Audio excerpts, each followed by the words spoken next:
അല്ലാഹു സുബ്ഹാനഹു വ തആല നമുക്കും നമ്മിൽ നിന്ന് വിട പറഞ്ഞ മുഴുവൻ ആളുകൾക്കും അവന്റെ മഗ്ഫിറത്തും റഹ്മത്തും നൽകി അനുഗ്രഹിക്കട്ടെ. എല്ലാവരെയും ഈ പരിശുദ്ധ റമദാൻ അല്ലാഹു തആല പൊരുത്തം കൊടുക്കുന്ന സജ്ജനങ്ങളിൽ ഉൾപ്പെടുത്തട്ടെ. നമ്മുടെ ഈ മഹത്തായ പള്ളിയുടെ നവീകരണത്തിന് വേണ്ടി സഹകരിച്ച മുഴുവൻ ആളുകൾക്കും അല്ലാഹു ഖൈറും ബറക്കത്തും അവന്റെ ഓശാരമായി കൊടുത്ത് അനുഗ്രഹിക്കട്ടെ. ഈ പരിശുദ്ധ റമദാനിൽ ഉള്ള സ്വതക്കയുടെ എല്ലാ പ്രതിഫലങ്ങളും അവർക്ക് അല്ലാഹു നൽകട്ടെ. അവരുടെ കുടുംബങ്ങളിൽ നിന്ന് മരണപ്പെട്ടു പോയവർക്ക് അല്ലാഹു മഗ്ഫിറത്ത് നൽകട്ടെ. ഖബറിനെ ആനന്ദപൂർണ്ണമാക്കട്ടെ. ബർസഖി ജീവിതത്തിന്റെ സന്തോഷം കൊണ്ട് അവരെയും നമ്മുടെയും ഒക്കെ അല്ലാഹു അനുഗ്രഹിക്കട്ടെ. ആമീൻ യാ റബ്ബൽ ആലമീൻ. ബഹുമാനമുള്ള മുഅ്മിനീങ്ങളെ, അല്ലാഹു സുബ്ഹാനഹു വ തആല നമ്മുടെ ജീവിതത്തിൽ അവന്റെ പ്രത്യേകമായ ഫള് കൊണ്ട് നമുക്ക് ഒരു റമദാന് കൂടി അനുഭവിക്കാൻ അവസരം നൽകിയിരിക്കുകയാണ്. പരിശുദ്ധ റമദാനെ കുറിച്ച് നമ്മൾ എപ്പോഴും ബോധമുള്ളവരാണ്, അറിയുന്നവരാണ്. ഫദക്കിർ ഫഇന്ന ദിക്റ തൻഫഉൽ മുഅ്മിനീൻ എന്നാണ്. അറിയുന്ന കാര്യങ്ങൾ തന്നെ വീണ്ടും വീണ്ടും പറഞ്ഞുകൊണ്ടിരുന്നാൽ അത് മുഅ്മിനീങ്ങൾക്ക് ഉപകാരം ചെയ്യും. മുഅ്മിനീങ്ങൾക്ക് അതിനെക്കുറിച്ചുള്ള ഒരു ബോധം ഉണ്ടാകും. പരിശുദ്ധ ഇസ്ലാമിനെ കുറിച്ചോ ഇസ്ലാമിന്റെ നിയമങ്ങളെ കുറിച്ചോ ഉള്ള വിവരങ്ങൾ അത് കേവലം ഒരു വിവരം മാത്രമല്ല. നമുക്കറിയുന്ന ലോകത്തെ ഇസ്ലാമിനെ കുറിച്ച് പഠിക്കുന്ന ആളുകൾ മുസ്ലിങ്ങൾ മാത്രമല്ല, അമുസ്ലിമീങ്ങളായ ആളുകളും ഇസ്ലാമിനെ കുറിച്ച് പഠിച്ചുകൊണ്ടിരിക്കുന്നവരാണ്. പക്ഷേ മുഹമ്മദുർ റസൂലുള്ളാഹി സ്വല്ലല്ലാഹു അലൈഹി വസല്ലം തിരുനബി അള്ളാഹുവിന്റെ ദൂതരാകുന്നു എന്ന ഒരു പ്രസ്താവന, അത് ഇസ്ലാമിനെ കുറിച്ച് പഠിക്കുന്ന മുസ്ലിങ്ങളല്ലാത്ത ആളുകൾക്ക് ആ ഒരു പ്രസ്താവന മനസ്സിലാക്കി കഴിഞ്ഞാൽ അതോടുകൂടി അവരുടെ വിവരം പൂർണ്ണമായി. അത് വീണ്ടും വീണ്ടും പഠിച്ചുകൊണ്ടിരിക്കുക എന്ന് പറഞ്ഞാൽ അതൊരു അനാവശ്യമായ ഒരു വ്യായാമമാണ്, സമയം പാഴാക്കലാണ് എന്നാണ് ആളുകൾ കരുതുന്നത്. അറിഞ്ഞ കാര്യം തന്നെ വീണ്ടും വീണ്ടും പറയും. അല്ലാഹു അക്ബർ എന്ന വാക്കിന്റെ അർത്ഥം എന്താണ്? അള്ളാഹുവാണ് ഏറ്റവും ഉന്നതനെന്ന്, ഏറ്റവും ഔന്നിത്യം അള്ളാഹുവിനാകുന്നു. ഇതാണ് മുസ്ലിമീങ്ങൾ നിസ്കാരത്തിന്റെ വേളയിൽ പറഞ്ഞുകൊണ്ടിരിക്കുന്നത് എന്ന് ഒരു അമുസ്ലിം ഇസ്ലാമിനെ കുറിച്ച് പഠിക്കുന്ന ഒരാൾ ഈ പ്രസ്താവന മനസ്സിലാക്കി കഴിഞ്ഞാൽ അതോടുകൂടി അദ്ദേഹത്തിന് വീണ്ടത് പഠിക്കേണ്ട കാര്യമില്ല. വീണ്ടും അതേക്കുറിച്ച് ഇങ്ങനെ പറഞ്ഞുകൊണ്ടിരിക്കുക എന്നത് ഒരു അനാവശ്യമായ ഒരു വൃഥാവിലാകുന്ന ഒരു പണിയാണ്. പക്ഷെ നമുക്ക് അങ്ങനെയല്ല. അല്ലാഹു അക്ബർ എന്ന വാക്കിന്റെ അർത്ഥം നമുക്കറിയാം, അല്ലാഹുവാണ് ഉന്നതൻ എന്ന അർത്ഥം നമുക്കറിയാം. പക്ഷെ വീണ്ടും വീണ്ടും നമ്മൾ ആ വാക്ക് എത്ര തവണ പറഞ്ഞുകൊണ്ടിരിക്കുന്നുവോ അതിനനുസരിച്ച് നമുക്ക് നേട്ടമുണ്ട്. ഏതാ നേട്ടം? പുതിയ വിവരം കിട്ടലാണോ? അല്ല, എന്റെ ഹൃദയത്തെ ഓർമ്മിപ്പിക്കലാണ്. എന്റെ നഫ്സിനോട് അള്ളാഹുവിനെ കുറിച്ചുള്ള സ്മരണ പറഞ്ഞുകൊണ്ടിരിക്കലാണ്. ലാ ഇലാഹ ഇല്ലല്ലാഹ് എന്ന വാക്ക്, ആ ഒരു വാക്ക് തന്നെ മണിക്കൂറുകൾ ഒരാൾ ആവർത്തിച്ചു പറയുക എന്ന് പറഞ്ഞാൽ ആധുനിക കാലഘട്ടത്തിലെ മനുഷ്യർ അതിനെക്കുറിച്ച് പറയും എന്തൊരു വിഡ്ഢി പ്രവർത്തനമാണ്. ഒരേ വാക്ക് തന്നെ ദീർഘനേരം ആവർത്തിക്കുക, അതിനു പകരം ആ മണിക്കൂറുകൾ 1000 വാക്കുകൾ വ്യത്യസ്തമായത് ആവർത്തിച്ചു പറഞ്ഞാൽ അത്രയും വിവരങ്ങൾ ഉണ്ടാകുമല്ലോ എന്നാണ് ആധുനിക ലോകം ചിന്തിക്കുക. പക്ഷേ ഒരു മുഅ്മിനിനെ സംബന്ധിച്ചിടത്തോളം അവന്റെ ഖൽബിലേക്ക് ലാ ഇലാഹ ഇല്ലല്ലാഹ് എന്ന കലിമത്തു തൗഹീദ് അവൻ എത്ര മണിക്കൂറുകൾ ആവർത്തിച്ചു പറയുന്നുവോ, മറ്റൊരു വാക്കും മറ്റൊരു വർത്തമാനവും പറയാതെ, മറ്റൊരു പ്രസ്താവനയും ഉച്ചരിക്കാതെ എത്ര കണ്ട് അവന്റെ മനസ്സിനോട് അവനത് പറഞ്ഞുകൊണ്ടേയിരിക്കുന്നുവോ അതിനനുസരിച്ച് അവൻ അറിയാതെ അവന്റെ ആത്മാവ് റീചാർജ് ചെയ്യപ്പെട്ടുകൊണ്ടിരിക്കും. നമ്മളും മുസ്ലിമീങ്ങളും മുസ്ലിം വിശ്വാസികളല്ലാത്തവരും തമ്മിലുള്ള ഏറ്റവും പ്രധാനപ്പെട്ട വ്യത്യാസം എന്താണ്? നമ്മൾ നമ്മുടെ ഈ ശരീരത്തിന്റെ ഘടനയെ സംരക്ഷിക്കുന്നതിന് പകരം ഈ ശരീരത്തിൽ സൂക്ഷിക്കപ്പെട്ടിരിക്കുന്ന ഒരു മരതകമുണ്ട്, ഒരു പവിഴമുണ്ട്. ആ പവിഴമാണ് ആത്മാവ്, റൂഹ്. ആ റൂഹിനോടുള്ള പരിപാലനമാണ് മുഅ്മിനിന്റെ ജീവിതത്തിന്റെ ഏറ്റവും വലിയ ലക്ഷ്യം എന്ന് വിലയിരുത്തുന്നവരാണ്. ലോകത്തെല്ലാ മനുഷ്യരും അവന്റെ ശരീരത്തെ കുറിച്ചുള്ള ജാഗ്രത എല്ലാവർക്കും ഉണ്ട്.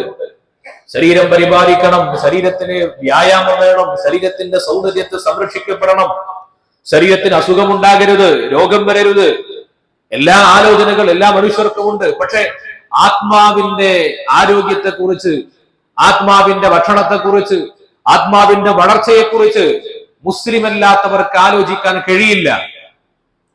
നമ്മളും അവരും തമ്മിൽ വേർപിരിയുന്ന ഏറ്റവും പ്രധാനപ്പെട്ട ഘട്ടം അവിടെയാണ്. അതുകൊണ്ട് മുഅ്മിനിന്റെ ആലോചനകൾ എപ്പോഴും ഈ ആത്മാവിന്റെ സുരക്ഷയെക്കുറിച്ചായിരിക്കണം. ആ ആത്മാവിന്റെ സുരക്ഷയിലേക്ക് മനുഷ്യനെ മടക്കി കൊണ്ടുപോകാനാണ് അല്ലാഹു തആല പരിശുദ്ധമായ റമദാൻ പോലെയുള്ള അവസരങ്ങൾ മുഅ്മിനീങ്ങൾക്ക് നൽകിയത്. നമ്മളെല്ലാവരും അശ്രദ്ധയിലാണ് മനുഷ്യന്റെ ജീവിതം. കുല്ലു നഫ്സിൻ ബിമാ കസബത് റഹീന. അല്ലാഹുവിന്റെ പരിശുദ്ധ ഖുർആൻ പറയുന്നുണ്ട്, എല്ലാ മനുഷ്യ ശരീരങ്ങളും പണയപ്പെട്ട് കിടക്കുകയാണ്. എല്ലാ ശരീരങ്ങളും പണയത്തിലാണ്. പണയം എന്ന് പറഞ്ഞാൽ നമ്മൾ ഒരു ആഭരണത്തെ പണയം കൊണ്ടുപോയി വെച്ചാൽ പിന്നെ തിരിച്ചു കൊണ്ടുവരണമെങ്കിൽ അതിന്റെ എത്രയാണോ പണം മുടക്കിയത് അതങ്ങോട്ട് കൊടുക്കണം. ഇതുപോലെയാണ് മനുഷ്യന്റെ നഫ്സുകൾ, ശരീരങ്ങളൊക്കെ പണയത്തിലാണ്. എല്ലാം നരകത്തിലേക്ക് പണയപ്പെട്ട് കിടക്കുകയാണ്. നരകത്തിലേക്ക് പണയപ്പെട്ട ശരീരങ്ങളെ അല്പാൽപമായി മടക്കി കൊണ്ടുവന്ന് അത് സ്വർഗത്തിലേക്ക് തിരിച്ചു കൊണ്ടുപോകണമെങ്കിൽ മനുഷ്യന്റെ ആത്മപ്രകൃതത്തിന്റെ, ഫിത്രത്തിന്റെ, ശുദ്ധ പ്രകൃതത്തിന്റെ വഴിയിലേക്ക് മടക്കി കൊണ്ടുപോകണമെങ്കിൽ അതിനുവേണ്ടിയുള്ള അധ്വാനത്തിന്റെ പരിശീലന കളരിയാണ് ഈ ഭൂമി. അതിലേക്കാണ് മുഅ്മിനായ മനുഷ്യനെ അല്ലാഹു തആല നിയോഗിച്ചിട്ടുള്ളത്. നമ്മുടെ നിയോഗത്തിന്റെ ലക്ഷ്യം അതാണ്. യാ അയ്യുഹന്നാസു ഉഅ്ബുദൂ റബ്ബക്കുമുല്ലദീ ഖലഖക്കും വല്ലദീന മിൻ ഖബ്ലിക്കും ലഅല്ലക്കും തത്തഖൂൻ. സൂറത്തുൽ ബഖറയുടെ ആദ്യ ഭാഗം നമ്മൾ ഇങ്ങനെ ഓതുമ്പോൾ ലോകത്തുള്ള മുഴുവൻ മനുഷ്യരോടും ഉടമയായ റബ്ബിന്റെ പ്രസ്താവനയാണ്, അല്ലാഹുവിന്റെ കൽപ്പനയാണ്. എല്ലാ മനുഷ്യരോടും, മുഅ്മിനീങ്ങളോട് മാത്രമല്ല, മുസ്ലിമീങ്ങളോട് മാത്രമല്ല, എല്ലാ മനുഷ്യരോടും റബ്ബ് പറയുന്ന വർത്തമാനം ഇതാണ്. ഉഅ്ബുദൂ റബ്ബക്കും. നിങ്ങൾക്കാരാണോ പരിപാലനം നൽകുന്നത് ആ റബ്ബിന് നിങ്ങൾ വിധേയപ്പെടണം, ആ റബ്ബിനെ നിങ്ങൾ ആരാധിക്കണം. റബ്ബ് എന്ന ബോധമില്ലാതെ ജീവിക്കുന്ന ഒരാളും ഈ ഭൂമിയിലില്ല. എല്ലാവർക്കും ഒരു അധികാരിയെ കുറിച്ചുള്ള ബോധമുണ്ട്, എല്ലാവർക്കും അധികാരിയെ കുറിച്ചുള്ള ബോധമുണ്ട്. പക്ഷേ അല്ലാഹുവിനെ നിഷേധിക്കുന്ന ആളുകൾ ആ അധികാരത്തിന്റെ അറ്റത്ത് റബ്ബുണ്ട് എന്ന യാഥാർത്ഥ്യത്തിലേക്ക് മടങ്ങാൻ കഴിയാത്തവരാണ്. റബ്ബിനെ നിഷേധിക്കുന്നവർക്ക് പോലും ഒരു റബ്ബിനെ കുറിച്ചൊരു ബോധമുണ്ട്. നിരീശ്വരവാദികൾക്ക് പോലും ഒരു അധികാരിയെ കുറിച്ച് ബോധമുണ്ട്. അവർ പറയുന്നത് എന്താ? ഒരു ദൈവത്തിന്റെ ആവശ്യമില്ല, ഗവൺമെന്റ് എന്ന അധികാരി മതി എന്നാണ്. എന്നാലും അധികാരി വേണമെന്ന കാര്യത്തിൽ എല്ലാവരും ഐക്യകണ്ഠന പറയുന്നവരാണ്. അധികാരി വേണം, പ്രപഞ്ചത്തിന്റെ ഒരു നിയമം പറയുന്ന ഒരു അതോറിറ്റി ഉണ്ടാകണം, മനുഷ്യന് അതോറിറ്റി വേണം. മനുഷ്യർ കൂടുമ്പോഴുള്ള സംഘങ്ങൾക്ക്, കമ്പനികൾക്ക്, വീടുകൾക്ക് എല്ലാത്തിനും അതോറിറ്റി ഉണ്ടാകണം. എല്ലാവരും അംഗീകരിക്കുന്ന കാര്യമാണ്.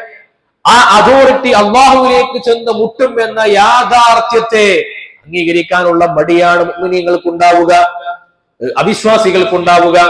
ആ യാഥാർത്ഥ്യത്തിലേക്ക് മനുഷ്യന്റെ ഖൽബിനെ മടക്കി കൊണ്ടുപോകുന്ന സത്യത്തിന്റെ വാക്കാണ് പരിശുദ്ധ ഇസ്ലാം. അല്ലാഹു നമുക്ക് തൗഫീഖ് നൽകട്ടെ. അതുകൊണ്ടാണ് ഖുർആൻ പറയുന്നത്, ഉഅ്ബുദൂ റബ്ബക്കുമുല്ലദീ ഖലഖക്കും. നിങ്ങൾ ആരാണ് സൃഷ്ടിച്ചത് എന്ന ആലോചന മാത്രം മതി റബ്ബിനെ ഇബാദത്ത് ചെയ്യാൻ. ആ ഇബാദത്ത് എന്തിനു വേണ്ടിയാണ്? ലഅല്ലക്കും തത്തഖൂൻ, നിങ്ങൾ തഖ്വയുള്ളവരാകാൻ വേണ്ടി.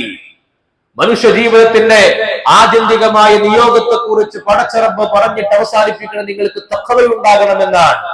എന്താണ് തഖ്വയുടെ താല്പര്യം? അതേ ലക്ഷ്യമാണ് അല്ലാഹുവിന്റെ പരിശുദ്ധ ഖുർആൻ നോമ്പിനെ കുറിച്ച് പറഞ്ഞപ്പോഴും പറഞ്ഞത്. യാ അയ്യുഹല്ലദീന ആമനൂ കുതിബ അലൈക്കുമുസ് സിയാം. അവിടെ വിശ്വാസികളോടാണ് അഭിസംബോധന. നിങ്ങൾക്ക് നോമ്പിനെ നിയമമാക്കപ്പെട്ടിട്ടുണ്ട്, മുൻകാലത്തുള്ളവർക്ക് നിയമമാക്കപ്പെട്ടതുപോലെ. എന്താ ലക്ഷ്യം? എന്താണ്? ലഅല്ലക്കും തത്തഖൂൻ, നിങ്ങൾക്ക് തഖ്വയുണ്ടാകാൻ വേണ്ടിയാണ്. ഏതാണ് ഈ തഖ്വ? തഖ്വ എന്റെ ഉള്ളിലെ ഭക്തിയാണ്, എന്റെ ഉള്ളിലെ പേടിയാണ്, എന്റെ ഉള്ളിൽ റബ്ബിന് വേണ്ടി മാത്രം വിധേയപ്പെടാനുള്ള ഒരുക്കമാണ്. ആ ഒരുക്കം മുഅ്മിനീങ്ങൾക്ക് ജനന സമയത്തുണ്ട്. മാതാവിന്റെ ഉദരത്തിൽ നമ്മൾ കഴിയുന്ന സമയത്ത് റബ്ബ് നമ്മുടെ ശരീരത്തിലേക്ക് റൂഹിനെ ഊതിത്തരുന്ന സമയത്ത് എനിക്ക് ആ വിധേയത്വമുണ്ട്. ഉമ്മയുടെ ഉദരത്തിൽ നിന്ന് ഭൂമിയിലേക്ക് പുറത്തു വരുന്ന നേരത്ത് ഈ ലോകത്തെ എല്ലാ കുഞ്ഞുങ്ങൾക്കും ആ വിധേയത്വമുണ്ട്. എന്റെ റബ്ബ് അല്ലാഹുവാണെന്ന ബോധം, എന്റെ റബ്ബ് അല്ലാഹുവാണെന്ന ബോധമുണ്ട്. ആ റബ്ബിന് വേണ്ടി മാത്രമേ വിധേയപ്പെടൂ എന്ന തിരിച്ചറിവ് നമുക്കൊക്കെ ഉണ്ടായിരുന്നു. പക്ഷേ അല്ലാഹുവിന്റെ ഹബീബ് സല്ലല്ലാഹു അലൈഹി വസല്ലം പറഞ്ഞതുപോലെ കുല്ലു മൗലൂദിൻ യൂലദു അലൽ ഫിത്ര, എല്ലാ മനുഷ്യരും ഈ ശുദ്ധ പ്രകൃതിയിലാ പിറന്നു വീഴുന്നത്. അവന്റെ ചുറ്റുപാടുകളാണ്, അവൻ ജീവിക്കുന്ന പരിസരങ്ങളാണ് ഇസ്ലാമിതര വഴികളിലേക്ക് അവനെ കൊണ്ടുപോകുന്നത്. ഫിത്രത്തിലാണ് മനുഷ്യന്റെ ജനനം. ആ ഫിത്രത്തിൽ നിന്ന് നമ്മൾ പതുക്കെ പതുക്കെ മറികടന്നുപോയി. നമ്മുടെ ചുറ്റുപാടുകൾ നമ്മൾ ഞാനാണ് ഏറ്റവും വലിയവനെന്ന തോന്നലുണ്ടാക്കി. നമ്മുടെ ചുറ്റുപാടുകൾ നമുക്ക് നമ്മുടെ ലക്ഷ്യത്തിൽ നിന്ന് നമ്മളെ വഴിമാറി സഞ്ചരിപ്പിച്ചു. ലക്ഷ്യത്തിൽ നിന്ന് വഴിമാറ്റി. നമ്മൾ ഈ ഭൂമിയിലേക്ക് നിയോഗിക്കപ്പെട്ടത് ഇബാദത്തിന് വേണ്ടിയാണ്, ഉത്തരവാദിത്തങ്ങളുടെ നിർവഹണത്തിന് വേണ്ടിയാണ്. ഒരു ഘട്ടത്തിൽ മരിച്ചു പോകുമെന്ന ബോധ്യത്തോടു കൂടിയാണ് പിറന്നു വീണത്. പക്ഷെ ആ ഉത്തരവാദിത്തങ്ങളിൽ നിന്ന് പതുക്കെ പതുക്കെ പിറകോട്ട് പോയി. ഓരോ സെക്കൻഡുകളും ബാധ്യതയിലാണ് നമ്മൾ മുന്നോട്ട് പോകുന്നത്. ഓരോ സെക്കൻഡ് മുന്നോട്ട് പോകാനും നമുക്ക് ഉത്തരവാദിത്തങ്ങളുടെ നിർവഹണങ്ങളുണ്ട്. അവിടെ തന്റെ നഫ്സിനോട്, കുടുംബത്തോട്, തന്റെ ചുറ്റുപാടുള്ളവരോട്. ഈ ഉത്തരവാദിത്തങ്ങൾ എനിക്കുണ്ടായത് ഞാൻ മനുഷ്യനായത് കൊണ്ടല്ല, ഞാൻ ഇന്ന വാപ്പാന്റെ മകനായത് കൊണ്ടല്ല, ഇന്ന കുടുംബത്തിൽ പിറന്നത് കൊണ്ടല്ല. ഒരൊറ്റ മേൽവിലാസമാണ്, ഒരേ ഒരു മേൽവിലാസം എനിക്കും നിങ്ങൾക്കുമുള്ളത്. അത് അള്ളാഹുവിന്റെ അടിമയാകുന്നു എന്ന മേൽവിലാസമാണ്. അള്ളാഹുവിന്റെ അബദാണ് നമ്മൾ, അള്ളാഹുവിന്റെ അടിമയാണ്. ഞാൻ അടിമയാണെന്ന തിരിച്ചറിവ് എനിക്ക് ഉണ്ടായിരുന്നു തുടക്കത്തിൽ. പക്ഷെ പതുക്കെ പതുക്കെ എനിക്ക് പോയി. ഞാൻ ഈ ഭൂമിയിൽ എന്റെ ഉമ്മയുടെ ഉപ്പയുടെ കൈപിടിച്ചുകൊണ്ട് മാത്രം നടക്കുന്ന പ്രായമുണ്ടായിരുന്നു. അപ്പോഴെനിക്ക് കിബിറില്ല. പക്ഷെ പതുക്കെ പതുക്കെ എനിക്ക് തമ്മീസ് വന്നു. എന്റെ കാര്യങ്ങൾ ഞാൻ സ്വയം നിയന്ത്രിക്കാൻ തുടങ്ങി, സ്വയം ഭക്ഷണം കഴിക്കാൻ തുടങ്ങി. എന്റെ കൈകൾ ചലിപ്പിക്കാൻ എനിക്ക് കഴിയുന്നു. എന്റെ കാലുകൾക്ക് നെൽപ്പുറച്ചു. ഘട്ടം ഘട്ടമായി വളർന്നു വലുതാകുന്നതിനനുസരിച്ച് ഓരോ ഘട്ടങ്ങളിലേക്ക് മനുഷ്യൻ പുരോഗതിയിലെത്തുമ്പോഴും അവൻ സ്വയം പര്യാപ്തനാണെന്ന തോന്നലുണ്ടായി. പിന്നെ റബ്ബിനെ കുറിച്ചുള്ള ഓർമ്മ മറന്നുപോകും. പിന്നെ ഞാൻ എന്ന ബോധം മാത്രമാണ് ഞാൻ എന്ന അനാനീയത്തിന്റെ ബോധം. ആ ബോധമാണ് മനുഷ്യനെ പിന്നെ മരിക്കുന്നവരെ കൊണ്ട് നടക്കുന്നത്. മനുഷ്യന്റെ എല്ലാ ദുശ്ശീലങ്ങളും ആരംഭിക്കുന്നത് പിന്നെയാണ്. നമുക്കെന്നാ കിബർ തുടങ്ങിയത്, എന്നാ നമുക്ക് അഹങ്കാരം തുടങ്ങിയത്? ഞാൻ എന്ന ഭാവം വളർന്ന മുതൽ. ഞാൻ എന്ന ഭാവം വളരുന്നത് കുഞ്ഞു കുട്ടികൾക്ക് അത് ഉണ്ടാകില്ല. നിഷ്കളങ്കമാണവർ, അല്ലെ? നമ്മളവരെ പറ്റി പറയാറില്ലേ, നിഷ്കളങ്കമാണവർ. ആ നിഷ്കളങ്കതയാണ് മനുഷ്യന്റെ അടിസ്ഥാനം. പിന്നെ നമുക്ക് അഹങ്കാരിയായതെപ്പോഴാണ്? നമുക്ക് സൗകര്യങ്ങൾ കൂടി. എനിക്കെപ്പോഴാണ് എന്നെ കുറിച്ച് ആത്മാഭിമാന ബോധങ്ങൾ ഉണ്ടായത്? ഞാൻ ഉഷാറാണെന്ന ബോധമുണ്ടായത്? റിയാഇന്റെ, ഉജ്ബിന്റെ, ഹസദിന്റെ വർത്തമാനങ്ങൾ വരാൻ തുടങ്ങിയത് ഞാൻ വളരുന്നതിനനുസരിച്ചാണ്. ആ വളർച്ചയുടെ ഓരോ ഘട്ടങ്ങളിലും നബി സല്ലല്ലാഹു അലൈഹി വസല്ലമ തങ്ങൾ പറഞ്ഞ പോലെ മനുഷ്യന്റെ ശരീരത്തിൽ രക്തം സഞ്ചരിക്കുന്ന വഴികളിലൂടെ ഊളിയിട്ട് പോകുന്ന പിശാചുണ്ട്. ആ പിശാചിന്റെ സ്വാധീനം നമ്മളെ പിടികൂടി. ഞാൻ എന്ന ബോധം, ആ ബോധമാണ് നമ്മളെയൊക്കെ ഭരിച്ചുകൊണ്ടിരിക്കുന്നത്. നമ്മൾ എത്ര ഇല്ല എന്ന് പറഞ്ഞിട്ടും കാര്യമില്ല. തന്റെ കൂട്ടുകാരനോട് മുഖം കറുപ്പിക്കുന്നത് ഞാൻ എന്ന ബോധം ഉണ്ടായത് കൊണ്ടാണ്. എന്റെ ജോലിക്കാരനോട്, എന്റെ കീഴിൽ പണിയെടുക്കുന്നവനോട്, എന്റെ കൂടെ യാത്ര ചെയ്യുന്നവനോട് ഞാൻ കാർക്കശ്യത്തോടെ പെരുമാറുന്നത് ഞാൻ എന്ന ബോധമുള്ളത് കൊണ്ടാണ്.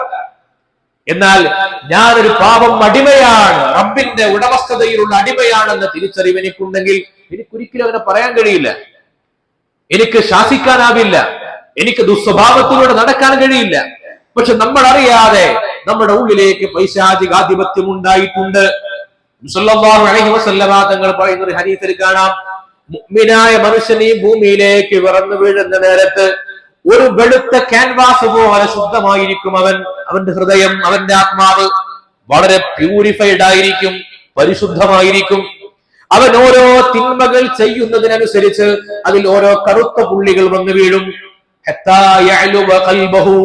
അങ്ങനെ വന്ന് പതുക്കെ അത് അവന്റെ ശരീരത്തിന്റെ, ആത്മാവിന്റെ ഉള്ളില്, അവന്റെ ഉള്ളിൽ, ഹൃദയത്തിൽ ഇങ്ങനെ അതൊരു കറുത്ത ആഭരണമായി മാറും. ഓരോ തിന്മകളും, ആ ആഭരണങ്ങൾ ഇങ്ങനെ കൂടിക്കൂടി വന്ന് പിന്നീട് ഒരു നന്മയും അങ്ങോട്ട് സ്വീകരിക്കാൻ കഴിയാത്ത കാഠിന്യം ഉണ്ടാകും അവന്റെ ഹൃദയത്തിന്.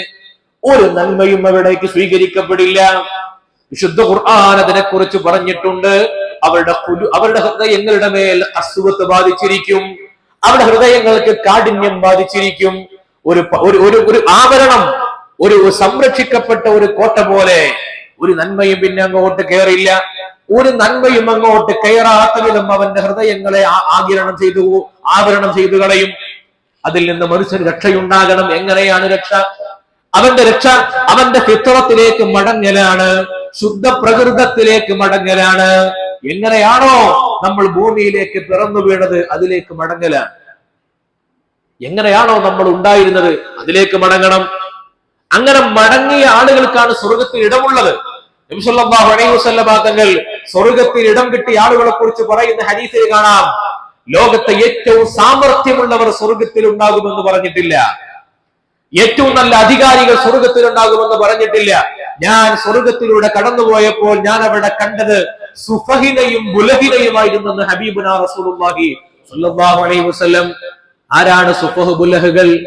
മണ്ടന്മാരെന്ന്, അന്തമില്ലാത്തവരെന്ന്, മന്ദബുദ്ധി എന്ന് പറഞ്ഞ് പരിഹസിച്ചിരുന്ന, നമ്മളൊക്കെ പരിഹസിച്ചിരുന്ന ആളുകൾ. നമ്മൾ മണ്ടന്മാര്, ഒരു അന്തമില്ലാത്ത ആള്, അവരൊരു വിഡ്ഢിയാണെന്ന് പറഞ്ഞ് പരിഹസിച്ചിരുന്ന ആളുകൾ, അങ്ങനെ ജനങ്ങൾ എഴുതി തള്ളിയ ആളുകളാണ് സ്വർഗത്തിൽ കൂടുതലെന്ന് ഹബീബുനാ റസൂലുള്ളാഹി. നമ്മുടെ സാമർത്ഥ്യങ്ങളൊക്കെ ഈ ദുനിയാവിൽ ജീവിക്കാനുള്ള സാമർത്ഥ്യമാണ്, ആഖിറത്തിൽ രക്ഷപ്പെടാനുള്ള സാമർത്ഥ്യമല്ല അതൊന്നും. എന്തുകൊണ്ടാണ് അത്തരക്കാരാണ് സ്വർഗത്തിൽ കൂടുതലെന്ന് പറഞ്ഞത്? മനുഷ്യന്റെ ഹൃദയങ്ങളെ ബാധിക്കുന്ന അസുഖങ്ങൾ അവർക്കില്ല, അവർക്കാരോടും വിദ്വേഷങ്ങളില്ല, അവർക്കാരോടും ഹൃദയത്തിൽ മുഷിപ്പില്ല, ഒരാളോടും മനസ്സിൽ വെറുപ്പ് വെച്ച് പുലർത്തുന്നില്ല, കിബറില്ല, ഹസദില്ല, ഉജ്ബില്ല, ഒന്നുമില്ല. അതുകൊണ്ടാണ് അവർക്ക്. സല്ലല്ലാഹു അലൈഹി വസല്ലം തങ്ങളുടെ മജ്ലിസിൽ ഇങ്ങനെ ഇരിക്കുമ്പോഴല്ലേ ഒരാൾ ഒരു മജ്ലിസിൽ പങ്കെടുക്കാതെ റോട്ടിലൂടെ നടന്നു പോകുന്ന ഒരാളെ ചൂണ്ടി പറഞ്ഞത് അയാൾ സ്വർഗത്തിന്റെ അവകാശിയാണ്. അള്ളാഹുവിന്റെ റസൂലിന്റെ മജ്ലിസിൽ ഇരുന്ന് പട്ടിണി കിടന്ന് ഹദീസ് പഠിക്കുന്ന സ്വഹാബികൾ അവിടെയുണ്ട്. ദിവസങ്ങളോളം കഷ്ടപ്പെട്ട് ഹദീസുകൾ കേട്ടുപഠിക്കുന്ന വിശുദ്ധ ഖുർആനെ ഹിഫ്ളാക്കുന്നവരുണ്ട് അവിടെ. അവർക്കൊന്നും കൊടുക്കാത്ത ഒരു പദവി റൂട്ടിലൂടെ നടന്നു പോകുന്ന ഒരാൾക്ക് കൊടുക്കുകയാണ്. അയാളെ കുറിച്ച് പറഞ്ഞു, അയാൾ അല്ലാഹുവിന്റെ സ്വർഗാവകാശിയാണ്. സ്വഹാബികൾക്ക് വലിയ കൗതുകമായി, ഇവിടെ വന്നിരിക്കുന്ന നമുക്കൊന്നും കിട്ടാത്ത ഒരു പോലീസ് എങ്ങനെ മൂപ്പർക്ക് കിട്ടിയത്? ഒന്ന് പരിശോധിക്കണമല്ലോ. അദ്ദേഹത്തിന്റെ വീട്ടിലേക്ക് വിരുന്നുകാരനായി ചെന്നു. അവിടെ കൂടി 3 ദിവസം താമസിച്ചിട്ടും ഒരു പ്രത്യേക അമലും കണ്ടില്ല.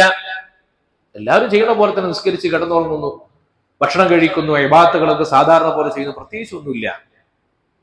ആ മനുഷ്യനോട് 3 ദിവസം കഴിഞ്ഞു പോരുമ്പോ വിവരം പറഞ്ഞു, നിങ്ങൾക്ക് സ്വർഗമുണ്ടെന്ന് അല്ലാഹുവിന്റെ റസൂൽ പറഞ്ഞിട്ടുണ്ട്. നിങ്ങൾ എന്ത് അമലാണ് ഞങ്ങളൊന്നും ചെയ്യാത്തത് ചെയ്യുന്നത്? എന്തു അമലാണ്? ആ സ്വഹാബി പറഞ്ഞ മറുപടി, ഞാൻ പ്രത്യേകമായിട്ടൊരു അമലും ചെയ്യുന്നില്ല, ഒരു അമലും ഞാൻ ചെയ്യുന്നില്ല. അള്ളാഹുവിന്റെ തിരുദൂതർ എന്നെ കുറിച്ച് അങ്ങനെ പറഞ്ഞിട്ടുണ്ടെങ്കിൽ ഒറ്റ കാര്യമായിരിക്കും അതിന് കാരണം, എനിക്ക് ഈ ഭൂമിയിൽ ഒരാളോടും ഒരു റിഷില്ല, ഒരാളോടും ഒരു വെറുപ്പോ വിദ്വേഷമോ ഇല്ല, ഒരാളെ കണ്ടാലും എനിക്ക് അസൂയ വരില്ല. ഞാൻ അങ്ങനെ എന്റെ ജീവിതം ശാന്തമായി മുന്നോട്ട് കൊണ്ടുപോവുകയാണ്. ഇത് കേട്ടപ്പോഴാണ് അതിഥിയായി ചെന്ന സ്വഹാബി പറഞ്ഞത്, അതുതന്നെ മതി നിങ്ങൾക്ക് സ്വർഗം ലഭിക്കാൻ, അതുതന്നെ മതി. ഒരു മുഅ്മിൻ അവന്റെ ഫിത്രത്തിലേക്ക് മടങ്ങുക എന്നതാണ് ഏറ്റവും ബുദ്ധിമുട്ടുള്ള പണി. നമ്മുടെ ശരീരമൊക്കെ എന്ന് പറഞ്ഞാൽ അല്ലാഹുവിന്റെ റസൂൽ നമുക്ക് നൽകിയിട്ടുള്ളത് ഹിദായത്തിന്റെ ആത്മാവാണ്. ഈ ഭൂമിയിൽ ഇതിനേക്കാൾ മൂല്യമുള്ള ഒരു ആത്മാവ് വേറെയില്ല. മൂസ അലൈഹിസ്സലാം കൊതിച്ചുപോയത് ഇതുപോലെ റസൂലുള്ളാഹിന്റെ ഉമ്മത്തിൽപ്പെട്ട ഒരാളാകണമെന്നാണ്, നമ്മളെപ്പോലെ ഒരാളാകാൻ. ആ തൗഫീഖ് നമുക്ക് കിട്ടിയത് നമ്മൾ വല്ലതും കൊടുത്തിട്ടാണോ പടച്ചോനെ? അള്ളാഹു ദാനമായി ഭിക്ഷയായി നൽകിയതാണ് ഈ ഹിദായത്തിന്റെ ആത്മാവ്. ഈ ഹിദായത്തിന്റെ ആത്മാവ് സ്വർണ്ണത്തളിക പോലെയാണ്, സ്വർണ്ണത്തളിക പോലെ. നബി സല്ലല്ലാഹു അലൈഹി വസല്ലം തങ്ങൾ പറയുന്നുണ്ട്, എന്റെ ഉമ്മത്തിലെ മുഅ്മിനീങ്ങളായ അടിമകൾ അല്ലാഹുവിന്റെ മുഖറബായ മലക്കുകളേക്കാൾ ഉന്നത സ്ഥാനമുള്ളവരായിരിക്കും. മലക്കുകളേക്കാൾ ഉന്നത സ്ഥാനമുള്ളവർ, നല്ല ഈമാനുള്ളവർ, അവർ അല്ലാഹുവിന്റെ റസൂലുള്ളാഹിന്റെ ഉമ്മത്തിൽപ്പെട്ടവർ, അവർ മലക്കുകളേക്കാൾ ഉന്നത സ്ഥാനമുള്ളവരാണ്. അവർ ആകാശത്ത് നോക്കി കാര്യങ്ങളെ സംസാരിക്കുന്നവരുണ്ട്. ആകാശ ലോകത്തിന്റെ അത്ഭുതങ്ങളെ വർത്തമാനം പറയാൻ കഴിയുന്നവരുണ്ട്. അതിന് സാധ്യമാകുന്ന ഹൃദയം നമുക്കുണ്ട്, ആത്മാവ് നമുക്കുണ്ട്. അതൊരു സ്വർണ്ണത്തളിക പോലെയാണ്. പക്ഷെ എന്തുപറ്റി? ക്ലാവ് പിടിച്ചുപോയി. ദുർബോധനങ്ങളെ കൊണ്ട്, ചീത്ത ചിന്തകളെ കൊണ്ട് ക്ലാവ് പിടിച്ചിരിക്കുകയാണ്. ഈ ക്ലാവ് പിടിച്ച ആത്മാവിനെ ശുദ്ധീകരിച്ചെടുക്കണം. അതിന്റെ കളങ്കിതമായ അവസ്ഥയിൽ നിന്ന് അതിനെ നേർപ്പിച്ച് തിളക്കമുള്ള ഒരു സ്വർണ്ണ പാത്രമാക്കി മാറ്റിയെടുക്കാൻ കഴിയണം. അതിനുള്ള അവസരമാണ് പരിശുദ്ധ റമദാൻ. ഈ റമദാനിലാണ് അല്ലാഹു തആല നിങ്ങൾക്ക് തഖ്വയുണ്ടാകണമെന്ന് പറഞ്ഞത്. തഖ്വ എന്ന് പറഞ്ഞാൽ ഈ ആത്മാവിന്റെ യാഥാർത്ഥ്യത്തിലേക്കുള്ള മടക്കമാണ്. എന്റെ ജീവിതം എന്തിനു വേണ്ടിയാണോ നിയോഗിക്കപ്പെട്ടത് അതിലേക്ക് ഞാൻ മടങ്ങലാണ്. മഹാനായ ഇമാം ബൈദാവി റളിയല്ലാഹു അൻഹു മഹാനവറുകൾ പറയുന്നുണ്ട്, എന്താണ് മനുഷ്യന്റെ തഖ്വയുടെ ഉള്ളടക്കം എന്നതിനെ കുറിച്ച് വിശദീകരിച്ചിട്ട് പറയാൻ 3 ഘട്ടങ്ങളാണ് മനുഷ്യന് തഖ്വ ഉണ്ടാകണമെന്ന് ആഗ്രഹിക്കുന്ന ആളുകൾ ചെയ്യേണ്ടത്. 3 ഘട്ടങ്ങളുണ്ട്. സമ്പൂർണമായി അള്ളാഹുവിലേക്ക് ഭക്തിയോടുകൂടി ജീവിക്കുന്ന ആളുകൾക്ക് 3 ഘട്ടങ്ങളിലൂടെയാണ് തഖ്വയിലേക്ക് അവർ എത്തിച്ചേരുക. ഒന്നാമത്തേത് അത്തവഖി മിനൽ അദാബിൽ മുഖല്ലദ് ബിത്തബർരി മിനശ് ശിർക്ക്. അള്ളാഹു നമ്മളോട് നിർദ്ദേശിച്ചിട്ടുള്ള തൗഹീദിന്റെ വഴിയിലൂടെ സഞ്ചരിക്കുക, ഒരു നിലക്കും ശിർക്കിന്റെ വഴിയിൽ പ്രവേശിക്കാതിരിക്കുക. ഈമാനിന്റെ ഒന്നാമത്തെ സ്റ്റെപ്പ് സ്വീകരിക്കലാണ്. ഇതാണ് ഒന്നാമത്തെ തഖ്വ. രണ്ടാമത്തെ തഖ്വ എന്താണ്? അത്തജന്നബു അൻ കുല്ലി മാ യുസിമു മിൻ ഫിഅലിൻ ഔ തർക്കിൻ ഹത്ത സഗായിർ. എല്ലാ തിന്മകളെയും ഒഴിവാക്കി കളയുക. തഖ്വയുടെ അടിസ്ഥാനം എന്ന് പറഞ്ഞാൽ ഒരൊറ്റ കാര്യമാണ്, സ്വർഗത്തിലേക്ക് അടുപ്പിക്കുന്ന കാര്യങ്ങൾ കൂടുതലായി ചെയ്യുക, നരകത്തിലേക്ക് അടുപ്പിക്കുന്ന കാര്യങ്ങൾ പൂർണ്ണമായും ഒഴിവാക്കുക.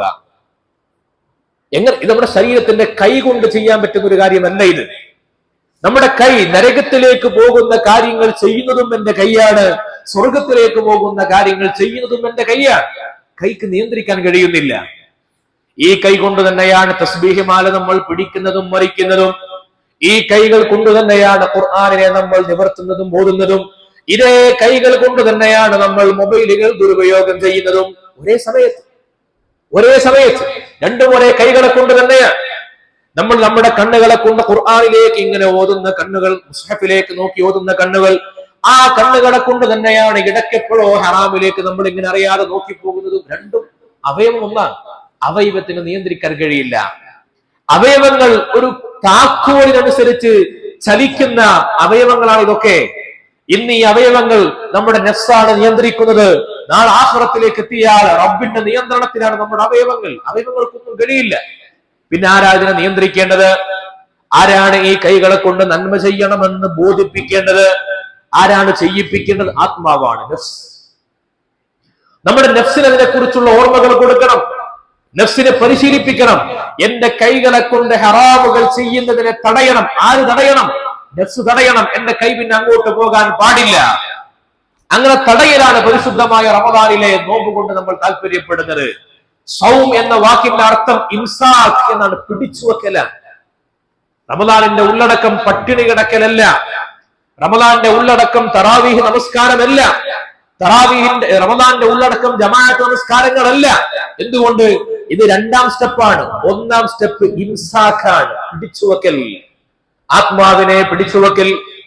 അല്ലാഹുവിന്റെ റസൂൽ സ്വല്ലല്ലാഹു അലൈഹി വസല്ലമ തങ്ങൾ പഠിപ്പിച്ച ഹദീസിലുണ്ട്, എന്താണ്? എല്ലാ അമലുകളും കുല്ലു അമലി ബിനി ആദമ ലഹു, മനുഷ്യന്റെ അമലുകളൊക്കെ അവനുള്ളതാണ്. പക്ഷേ ഇല്ല സൗം, നോമ്പൊഴികെ. നോമ്പ് ആർക്കുള്ളതാണ്?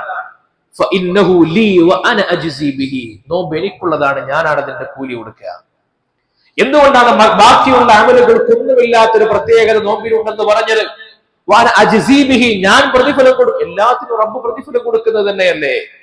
മഹാനായ ഇബ്നു റജബുൽ ഹംബലി റളിയല്ലാഹു അൻഹു പറയുന്നുണ്ട്, 2 കാര്യങ്ങളെ കൊണ്ടാണ്, 2 കാര്യങ്ങളെ കൊണ്ട് ഈ ഇങ്ങനെ അല്ലാഹു തആല പറഞ്ഞത്. ഒന്ന്, ഇന്ന സിയാമ സിർറുൻ ബൈനൽ അബ്ദി വ റബ്ബി, നോമ്പ് എന്ന് പറഞ്ഞാൽ ഒരു മനുഷ്യൻ അവനും അവന്റെ റബ്ബും തമ്മിലുള്ള ഒരു രഹസ്യമായ ഒരു ഇടപാടാണ്.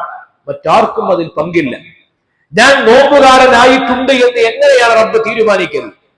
നോക്കൂ, നമ്മളെല്ലാവരും ഒരേ അളവിൽ നോമ്പെടുക്കുന്നവരാണ്. എല്ലാവരും രാവിലെ 5:30 മണി മുതൽ വൈകുന്നേരം 6:30 മണി വരെ ഭക്ഷണ പാനീയങ്ങൾ ഒഴിവാക്കിയവരാണ്. എല്ലാവരും പട്ടിണി കിടന്നവരാണ്. 100 പേര് ഇവിടെ ഉണ്ടെങ്കിൽ 100 പേരും ഈ കാര്യത്തിൽ ഒരേപോലെയാണ്. പക്ഷെ നോമ്പ് ഒരുപോലെയാണോ? എല്ലാവരുടെ നോമ്പും ഒരുപോലെയാണോ? 13 മണിക്കൂർ നമ്മൾ പട്ടിണി കിടന്നു. ആ പട്ടിണിയല്ല നോമ്പ്. ഈ 13 മണിക്കൂറിൽ ഞാൻ എത്ര കണ്ട് ഇംസാക്ക് നടത്തി? ഏതാ ഇംസാക്ക്? പിടിച്ചുവെക്കൽ. ഈ 13 മണിക്കൂറിൽ നമ്മളൊക്കെ നമ്മുടെ വായ പിടിച്ചു വെച്ചു, ആമാശയം പിടിച്ചു വെച്ചു നേരാൻ. പക്ഷെ അതല്ല ഇതിന്റെ ആത്യന്തികമായ ലക്ഷ്യം. ആ 13 മണിക്കൂറിൽ എന്റെ കൈകളെ ഞാൻ എത്ര കണ്ട് പിടിച്ചു വെച്ചു, എന്റെ കാലുകളെ ഞാൻ എത്ര കണ്ട് പിടിച്ചു വെച്ചു, എന്റെ വൈകാരിക ചിന്തകളെ, എന്റെ ആലോചനകളെ ഞാൻ എത്ര കണ്ട് പിടിച്ചു വെച്ചു. ആ ഇംസാക്ക് എനിക്കുണ്ടെങ്കിൽ അതിന്റെ ആനന്ദമുണ്ടാകും. എന്റെ ഹൃദയം, എന്റെ കൈ ഹറാമിനെ ഞാൻ പിടിച്ചു വെച്ചിട്ടുണ്ടെങ്കിൽ അതിന്റെ ആനന്ദമുണ്ട് എനിക്ക്. ആ ആനന്ദമാണ് അടുത്ത നോമ്പിനോടുള്ള എന്റെ കൊതി. ആ ആനന്ദമാണ് ഇന്നത്തെ വൈകുന്നേരം ഞാൻ അല്ലാഹുമ്മ ലക സുംതു എന്ന് പറയുമ്പോൾ ഉണ്ടാകുന്ന ആനന്ദം. അല്ലാഹുവേ നിനക്ക് വേണ്ടി ഞാൻ നോമ്പെടുത്തു എന്ന് പറഞ്ഞാൽ ഞാൻ പട്ടിണി കിടന്നു എന്നല്ല. പട്ടിണി കിടന്നു എന്ന വാക്കിന് അറബിയിൽ വേറെ ഒരുപാട് അർത്ഥങ്ങളുണ്ട്, വാക്കുകളുണ്ട്. ഇന്നി ജാഇഉൻ എന്ന് പറഞ്ഞാൽ മതി, ജൗആൻ എന്ന് പറഞ്ഞാൽ മതി. ഇന്നി സ്വാഇമുൻ എന്ന് പറഞ്ഞാൽ അതിനർത്ഥം ഞാൻ പട്ടിണി കിടന്നു എന്നല്ല, എന്റെ ശരീരം ഇതാ പൂർണ്ണമായി റബ്ബേ നിനക്ക് വേണ്ടി വിധേയപ്പെട്ടു എന്നാണ്. അതിന്റെ ഒരു ഭാഗം മാത്രമാണ് പട്ടിണി കിടക്കൽ. അതിന്റെ ഒരു ഭാഗം മാത്രമാണ് പട്ടിണി കിടക്കൽ. നിങ്ങൾ ആശുപത്രിയിലേക്ക് സർജറിക്ക് കൊണ്ടുപോകുന്ന രോഗികളെ കണ്ടിട്ടില്ലേ? സർജറിക്ക് കൊണ്ടുപോകുന്ന രോഗികൾക്ക് തലേ ദിവസം 12 മണി മുതൽ ഭക്ഷണം കഴിക്കാൻ പാടില്ല. 12 മണി മുതൽ. അതെന്തിനാണ്? സർജറി 12 മണി മുതൽ ഭക്ഷണം കഴിക്കാതെ പിറ്റേ ദിവസം വൈകുന്നേരം വരെ, രാത്രി സമയം വരെ ഏതാണ്ട് 24 മണിക്കൂർ അവർ ചെറിയ പാനീയങ്ങൾ മാത്രമാണ് കഴിക്കാൻ അനുവാദമുള്ളൂ. അതാണോ സർജറി? അല്ല, ചികിത്സ അതല്ല. ആ 24 മണിക്കൂറിനിടയിൽ ഭക്ഷണം ഒഴിവാക്കിയിട്ടുള്ള ബാക്കി 8 മണിക്കൂറുകൾ കഴിഞ്ഞതിന് ശേഷം നടന്ന ഏതാനും മണിക്കൂറുകൾ നീണ്ട ഒരു പ്രക്രിയ ഉണ്ടവിടെ. അതാണ് ചികിത്സ. അതാണ് ചികിത്സ. ഇതുപോലെയാണ് നോമ്പ്. നോമ്പിലേക്കുള്ള ഒരുക്കം മാത്രമാണ് പട്ടിണി. ചികിത്സ വേറെയാണ്. ഇംസാക്ക് ഒരു ചികിത്സയാണ്. 1 കൊല്ലം കൊണ്ട് നമ്മൾ ആത്മാവിനുണ്ടാക്കിയ പരിക്കുകളെ ചികിത്സിച്ച് മാറ്റലാണ്. 1 കൊല്ലം കൊണ്ട് ഞാനും നിങ്ങൾ നഫ്സിനുണ്ടാക്കിയ പരിക്കുകളുണ്ട്. അല്ലാഹു തആല മൂല്യമുള്ള അമലായി, മൂല്യമുള്ള ഒരു പവിഴമായി നമുക്ക് നൽകിയിട്ടുള്ള ആത്മാവ്, ആ ആത്മാവിനെ കളങ്കപ്പെടുത്തി 1 കൊല്ലമായിട്ട് അതിനെ ചികിത്സിച്ചെടുക്കലാണ്. ആ ചികിത്സക്ക് വേണ്ടിയുള്ള ഒരുക്കം മാത്രമാണ് നോമ്പിൽ പട്ടിണി കിടക്കൽ. ബാക്കിയുള്ള ഓരോ സെക്കൻഡുകൾ എന്റെ ശരീരത്തെ ഞാൻ കീഴ്പ്പെടുത്തലാണ്. എന്റെ ശരീരത്തിൽ നിന്ന് അതിന് നേരത്തെ ഉണ്ടായിരുന്ന പൈശാചികമായ വേലിക്കെട്ടുകളെ പൊട്ടിച്ചു കളയലാണ്. റബ്ബിലേക്ക് വിധേയപ്പെടാൻ സജ്ജമാക്കലാണ്. അങ്ങനെ സജ്ജമാക്കുന്നതിന്റെ അമലുണ്ടല്ലോ, ആ അമല് ഞാനും എന്റെ റബ്ബും മാത്രം അറിയുന്ന അമലാണ്. അതാണ് റബ്ബിനും എനിക്കും മാത്രം അറിയുന്ന അമൽ. ഞാനും രണ്ടുപേരും ഒരുമിച്ച് ഇന്ന് യാത്ര ചെയ്തു എന്ന് കരുതുക. ഇന്ന് സുബഹി മുതൽ മഗ്രിബ് വരെ ഞങ്ങൾ യാത്ര ചെയ്തു. ഒരാളും ഒരു ഭക്ഷണവും കഴിക്കുന്നില്ല, വെള്ളം കുടിക്കുന്നില്ല. എന്റെ നോമ്പിനെ കുറിച്ച് അയാൾക്കറിയാം, അയാളുടെ നോമ്പിനെ കുറിച്ച് എനിക്കും അറിയാം. പിന്നെ എങ്ങനെ റബ്ബിന് മാത്രമാണെന്ന് പറയാം? നമ്മൾ നോമ്പ് എല്ലാവർക്കും അറിയുന്നതല്ലേ? നമ്മുടെ വീട്ടുകാർക്ക് അറിയില്ലേ നമ്മൾ പട്ടിണി കിടക്കുന്ന കാര്യം? ഷുഗർ ഉണ്ടായിട്ടും പ്രഷർ ഉണ്ടായിട്ടും ഒക്കെ പട്ടിണി കിടക്കുന്ന കാര്യം എല്ലാവർക്കും അറിയാലോ. പിന്നെ എന്താണ് എനിക്കുള്ളതാണ് നോമ്പെന്ന് പറഞ്ഞത്? അത് ഈ പട്ടിണി കിടന്ന ശരീരമല്ല, അള്ളാഹു നമ്മളിൽ നിന്ന് ആഗ്രഹിക്കുന്നത് റബ്ബിലേക്ക് വിധേയപ്പെട്ട ഒരു ആത്മാവിനെയാണ്, ഒരു കൽബിനെയാണ്. അത് പിടിച്ചു വെക്കുന്ന ശരീരമായിരിക്കണം നമ്മുടേത്. അതിനെ മറ്റ് ഹറാമുകളിലേക്ക് തള്ളിക്കളയാൻ, മറ്റ് ഹറാമിലേക്ക് വിട്ടുകളയാൻ. അതുകൊണ്ട് മുഅ്മിനായ മനുഷ്യന്റെ ഓരോ റമദാനിന്റെ ഓരോ ദിവസങ്ങളും സൗമായിരിക്കണം, പട്ടിണിയാവരുത്, സൗമായിരിക്കണം. ഇന്നത്തെ സൗം, ഇന്ന് വൈകുന്നേരം നമ്മൾ ഒരു നോമ്പ് കഴിഞ്ഞ് 2ാമത്തെ നോമ്പില്ല. ഇന്നലത്തെ രാത്രി അല്ലെങ്കിൽ ഇന്നത്തെ രാത്രി നമ്മുടെ ആലോചന എന്താ? റബ്ബേ, ഇന്നലത്തെ സൗമിനേക്കാൾ മനോഹരമായിരിക്കണം എന്റെ നാളത്തെ സൗമ്. ഇന്ന് വൈകുന്നേരമായി നോമ്പ് തുറക്കുമ്പോൾ അല്ലാഹുമ്മ ലക സുംതു എന്ന് ഖൽബ് കൊണ്ട് പറയാൻ കഴിയണം. റബ്ബേ, ഇന്നത്തെ പകൽ ഞാൻ നിനക്ക് വേണ്ടി വെടിഞ്ഞു. റബ്ബേ, എന്റെ ഖൽബിലേക്ക് ഹറാം വന്നിരുന്നു, ഞാൻ തടഞ്ഞു വെച്ചു. റബ്ബേ, എന്റെ കൈകൾ ഹറാമിലേക്ക് പോകാൻ തുനിഞ്ഞിരുന്നു, ഞാൻ പിടിച്ചു വെച്ചു. റബ്ബേ, അത് പിടിച്ചു വെക്കാനുള്ള 1ാമത്തെ ഒരുക്കമാണ് പട്ടിണി. ബാക്കി നമ്മുടെ റൂഹ് ചെയ്യേണ്ടതാണ്, ബാക്കി നമ്മുടെ ആത്മാവ് ചെയ്യേണ്ടതാണ്, നഫ്സ് ചെയ്യേണ്ടതാണ്. കൈകളെ നിയന്ത്രിക്കൽ. ആ നിയന്ത്രണത്തിന് റബ്ബ് കൊടുക്കുന്ന സമ്മാനം എന്താണ്? നബി സല്ലല്ലാഹു അലൈഹി വസല്ലമ തങ്ങൾ പറഞ്ഞിട്ടുണ്ട്, അല്ലാഹുവാണ് പറഞ്ഞത്, സുന്നത്തായ അമലുകളെ കൊണ്ട് ഒരു മനുഷ്യൻ എന്നിലേക്ക് അടുത്തടുത്ത് വന്നാൽ അവനെ ഞാൻ ഏറ്റെടുക്കും. കുന്തു സംഅഹു അല്ലദി യസ്മഉ ബിഹി, അവന്റെ കേൾവി പിന്നെ ഞാനായി മാറും, അവന്റെ കണ്ണ് പിന്നെ ഞാനായി മാറും. അന്ന് പറയാ ആരെക്കുറിച്ച്? നമ്മളെ പോലത്തെ അടിമകളെ കുറിച്ച് പറയാ. അവൻ സുന്നത്തുകൾ ചെയ്തിട്ട് എന്നിലേക്ക് അടുത്താൽ, ഹൃദയ വിശുദ്ധിയോടെ അമൽ ചെയ്തിട്ട് അടുത്താൽ അവന്റെ കണ്ണും കാതും കൈകളൊക്കെ ഞാനായി മാറും. ഒരു നിയന്ത്രണം ഉണ്ടാകും. അല്ലാഹു നമുക്ക് തൗഫീഖ് നൽകട്ടെ. ഇമാം ഗസാലി റളിയല്ലാഹു അൻഹു പരിചയപ്പെടുത്തിയതുപോലെ നോമ്പുകാരുടെ കൂട്ടത്തിൽ പ്രത്യേകക്കാരായ നോമ്പുകാരുണ്ട്. അവരുടെ ഖൽബാണ് നോമ്പെടുത്തത്. ശരീരത്തെക്കുറിച്ച് അവർക്ക് ബോധമേ ഇല്ല. നിങ്ങൾ ആലോചിച്ച് നോക്കൂ, നമുക്കിന്ന് നോമ്പെന്ന് പറയുമ്പോൾ പട്ടിണി കിടക്കുകയാണ് എന്ന് നമുക്ക് തോന്നുന്നത് എന്തുകൊണ്ടാ? നമ്മൾ ബാക്കിയുള്ള 11 മാസവും സുഭിക്ഷമായി കഴിച്ചതുകൊണ്ടല്ലേ. നബി സല്ലല്ലാഹു അലൈഹി വസല്ലമ തങ്ങളുടെ കാലഘട്ടത്തിൽ നിങ്ങൾ പട്ടിണി കിടക്കൂ എന്ന് അവരോട് പറയുന്നതിന് വല്ല അർത്ഥവുമുണ്ടോ? എന്നും പട്ടിണിയല്ലേ, എന്നും പട്ടിണിയല്ലേ അവർക്ക്. നബി സല്ലല്ലാഹു അലൈഹി വസല്ലമ തങ്ങളുടെ വീട്ടിൽ തുടർച്ചയായി 3 ദിവസം ഭക്ഷണം പാചകം ചെയ്തത് എനിക്കറിയില്ലെന്ന് പറഞ്ഞത് 10 കൊല്ലം അവിടുത്തെ ഖാദിമായ അനസ് റളിയല്ലാഹു അൻഹു. അവിടുത്തെ വയറ്റത്ത് കല്ല് വെച്ചിട്ട് യുദ്ധക്കളത്തിലേക്ക് പോയിട്ടുണ്ടെന്ന വാർത്ത നമ്മൾ കേട്ടിട്ടില്ലേ? മഹാനായ സ്വഹാബിമാര് പറയുന്നുണ്ട്, ഞങ്ങൾ യുദ്ധത്തിന് പോകുമ്പോൾ ഒരു കാരക്ക ഉണ്ടാകും കയ്യിൽ. ആ കാരക്ക ഒന്ന് ഞങ്ങൾ നുണഞ്ഞിട്ട് അടുത്ത ആൾക്ക് കൊടുക്കും, അയാൾ അത് നുണഞ്ഞെടുത്ത് അടുത്ത ആൾക്ക് കൊടുക്കും. അങ്ങനെ ആ ലൈന് മുഴുവൻ കാരക്ക നുണഞ്ഞെടുത്ത് തിരിച്ചു വന്നാലും അതിൽ കാരക്കയിൽ ബാക്കിയുണ്ടാകുന്നത്. അങ്ങനെ ജീവിച്ചിരുന്ന ആളോട് നിങ്ങൾ ദിവസം 30 ദിവസം പട്ടിണി കിടക്കൂ എന്ന് പറയുന്നത് എത്രമാത്രം മണ്ടത്തരമാണ്. ഈ നോമ്പ് എന്ന് പറഞ്ഞാൽ പട്ടിണിയാണ്, ഭക്ഷണം ഒഴിവാക്കലാണ് എന്നത് ഭക്ഷണം കിട്ടിയതിന് ശേഷം മനുഷ്യർ മനസ്സിലാക്കിയ ഒരു കാര്യമാണ്. സ്വഹാബത്ത് അങ്ങനെ മനസ്സിലാക്കിയിട്ടില്ല, നബി സല്ലല്ലാഹു അലൈഹി വസല്ലം തങ്ങൾ മനസ്സിലാക്കിയിട്ടില്ല. കാരണം അവർക്ക് എന്നും പട്ടിണിയാണ്. എന്നാൽ ഈ പട്ടിണി മാറിയത്? നമ്മുടെ നാട്ടിൽ ആലോചിച്ച് നോക്കുക, എന്നാ ഈ പട്ടിണി മാറിയത്? ഇവിടെ പ്രായമുള്ള ആളുകളില്ലേ, 950-60 കൊല്ലത്തിലൊക്കെ ഇവിടെ ജീവിച്ചിരുന്ന ആളുകൾ. എന്താണ് നമ്മുടെ നോമ്പ് തുറയുടെ തീന്മേശയുടെ മുമ്പിൽ വിഭവങ്ങൾ വരാൻ തുടങ്ങിയത്? കാരക്കയുടെ ചീള് കൊണ്ട് നോമ്പ് തുറന്ന ആളുകൾ അനുഭവമുള്ളവർ ഇവിടെ ഇല്ല. ഒരു കാരക്കയും ഒരു തരിക്കഞ്ഞിക്കപ്പുറത്ത് എന്താ ഉണ്ടായിരുന്നത്? അന്നും പട്ടിണി മാത്രമായിരുന്നു. പക്ഷെ ആ പട്ടിണിക്കപ്പുറത്ത് അന്ന് സൗമുണ്ടായിരുന്നു. ഏതാണ് അന്നത്തെ സൗമ്? അന്ന് പ്രഭാതത്തിൽ, അന്നും രാവിലെ അവർ പാടത്തേക്ക് വെയിൽ കൊണ്ട് പണിയെടുക്കാൻ പോയിട്ടുണ്ട്. അത് കഴിഞ്ഞ് പള്ളിയിൽ നിസ്കരിക്കാൻ വന്നിട്ടുണ്ട്. തറാവീഹ് നമസ്കാരം കഴിഞ്ഞ് പള്ളിത്തൊടുവിൽ അന്ന് വഴകു പറയുന്ന ഉസ്താദിന്റെ മുമ്പിലേക്ക് ഓലപ്പായ കൊണ്ടുവന്ന് വിരിച്ച് അത്താഴം വരെ അവിടെ ഇരുന്നിട്ടുണ്ട് ദീന് പഠിക്കാൻ. സൗമായിരുന്നു, വിധേയപ്പെടൽ, റബ്ബിന് വിധേയപ്പെടൽ. അതുകൊണ്ട് പട്ടിണിയാണ് നോമ്പ് എന്ന ധാരണയിൽ നിന്ന് ശരീരത്തെയും നഫ്സിനെയും പിടിച്ചു വെക്കലാണ് നോമ്പ് എന്ന യാഥാർത്ഥ്യത്തിലേക്ക് മടങ്ങി വരാൻ നമുക്ക് കഴിയണം. അല്ലാഹു തആല നമുക്ക് തൗഫീഖ് നൽകി അനുഗ്രഹിക്കട്ടെ. അവിടെയാണ് നമുക്ക് റബ്ബിനെ കാണുന്ന പോലെ ഇബാദത്ത് ചെയ്യുക എന്ന ഇഹ്സാനിന്റെ മർത്തബയിലേക്ക് ഉയരാൻ അവസരമുണ്ടാവുക. അതിനുള്ള അവസരമാണ് നമുക്ക് റമദാനിലൂടെ അല്ലാഹു നൽകിയിട്ടുള്ളത്. ഭക്ഷണം ഒഴിവാക്കി, വെള്ളം ഒഴിവാക്കി, എല്ലാം ശരീരത്തെ നമ്മൾ അന്നപാനീയങ്ങളിൽ നിന്ന് ഒഴിവാക്കുക എന്ന് പറഞ്ഞാൽ ബശരിയായ അവസ്ഥയിൽ നിന്നും മലക്കൂത്തിയായ അവസ്ഥയിലേക്കുള്ള ഒരു ആദ്യ ഘട്ടമാണ്. അതിലൂടെ നമ്മൾ പിന്നെ അമൽ ചെയ്തിട്ടാണ് നഫ്സിനെ പാകപ്പെടുത്തേണ്ടത്. അതിലൂടെ ഏറ്റവും പ്രധാനപ്പെട്ട അമലാണ് വിശുദ്ധ ഖുർആൻ പാരായണം. ഒഴിവാക്കാതിരിക്കുക, ജമാഅത്ത് നിസ്കാരങ്ങൾ ഒഴിവാക്കാതിരിക്കുക, സ്വലാത്തുകൾ ചൊല്ലിക്കൊണ്ടേയിരിക്കുക. അശ്ഹദു അല്ലാ ഇലാഹ ഇല്ലല്ലാഹ് അസ്തഗ്ഫിറുല്ലാഹ് വഅസ്അലുകൽ ജന്നത വഅഊദു ബിക മിനൻ നാർ. 4 കാര്യങ്ങൾ ഒറ്റ ശ്വാസത്തിൽ നമ്മൾ റബ്ബിനോട് ചോദിക്കലാണ്. അത് ഖൽബ് കൊണ്ട് ചോദിക്കുക. അല്ലാഹുമ്മ റഹംനി യാ അർഹമർ റഹീമീൻ. അല്ലാഹുവിന്റെ റഹ്മത്താണ് ചോദിക്കുന്നത്. ആ റഹ്മത്ത് എന്ന വാക്കിന്റെ അർത്ഥം കാരുണ്യം എന്നല്ല. അതിന് മലയാളത്തിൽ വാക്കില്ല. അള്ളാന്റെ റഹ്മത്ത് എന്താണ് എന്ന ചോദ്യത്തിന് മലയാളത്തിൽ വാക്കില്ല. അത്രമേൽ വിശാലമാണ് റബ്ബിന്റെ റഹ്മത്ത്. നമ്മൾ ഈ ജീവിതത്തിൽ നമ്മൾ ഇവിടെ ഇങ്ങനെ ഇരിക്കുന്ന ഈ ഒരു സെക്കൻഡിൽ നമ്മൾ അനുഭവിക്കുന്ന എന്തൊക്കെ സൗകര്യങ്ങളുണ്ടോ അതെല്ലാം റബ്ബിന്റെ റഹ്മത്താണ്. എല്ലാം റബ്ബിന്റെ റഹ്മത്താണ്. അതിന് കാരുണ്യം എന്ന മലയാളത്തിന്റെ കുഞ്ഞ ഭാഷയിൽ ഭാഷാന്തരപ്പെടുത്തി ചെറുതാക്കരുത്.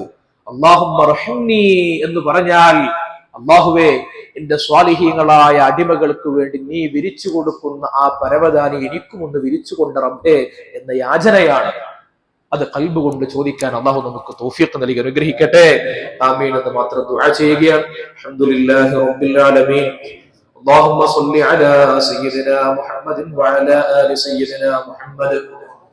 റഹ്മുർ-റഹീമീനായ മലിക്കുൽ ജബ്ബാറായ അല്ലാഹ്, ഞങ്ങൾ പറഞ്ഞതും കേട്ടതും നീ സ്വീകരിക്കണം റഹ്മാനേ. പരിശുദ്ധമായ റമദാനിനെ എല്ലാ ആദരവുകളോടെയും പൂർത്തിയാക്കാനുള്ള തൗഫീഖ് ഞങ്ങൾക്ക് നൽകണേ അല്ലാഹ്.